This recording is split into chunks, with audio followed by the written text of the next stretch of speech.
નવરાત્રિના 9 દિવસો દરમિયાન દેવી દુર્ગાના 9 અલગ અલગ સ્વરૂપોની પૂજા કરવામાં આવે છે.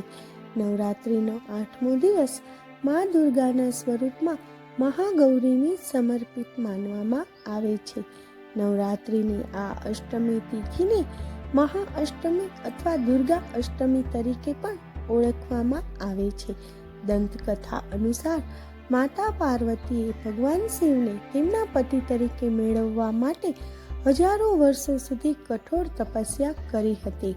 આ દરમિયાન માતા પાર્વતીએ ખોરાક અને પાણીનો ત્યાગ કર્યો હતો, જેના કારણે તેમનું આખું શરીર કાળું થઈ ગયું હતું.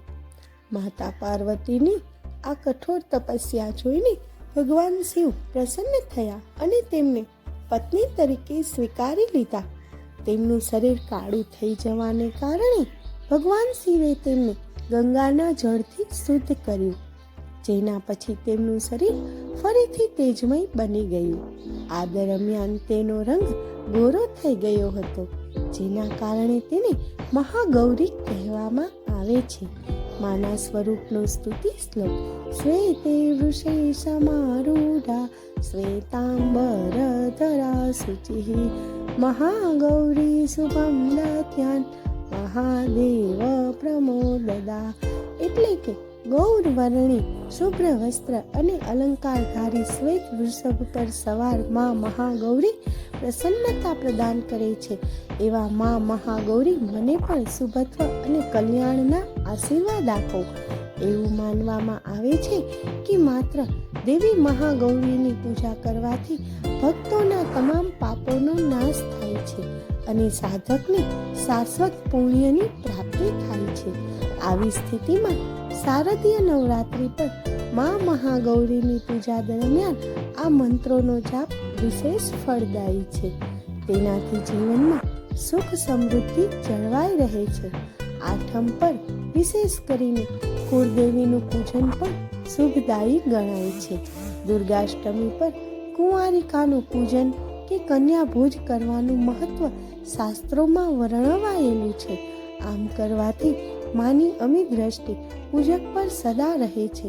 આઠમનું મહત્વ એ વાતથી પણ સમજાશે કે જો કોઈ માય ભક્ત નવરાત્રિના 9 દિવસ સુધી માની નિયમિત આરાધના નથી કરી શકતા, તો માત્ર આઠમ કે નોમના દિવસે પણ એક દિવસ માની આરાધના કરવાથી ભગવતી ત્રિશક્તિ મા મહાકાળી, મહાલક્ષ્મી અને મહાસરસ્વતીના આશીર્વાદ પ્રાપ્ત થઈ શકે છે.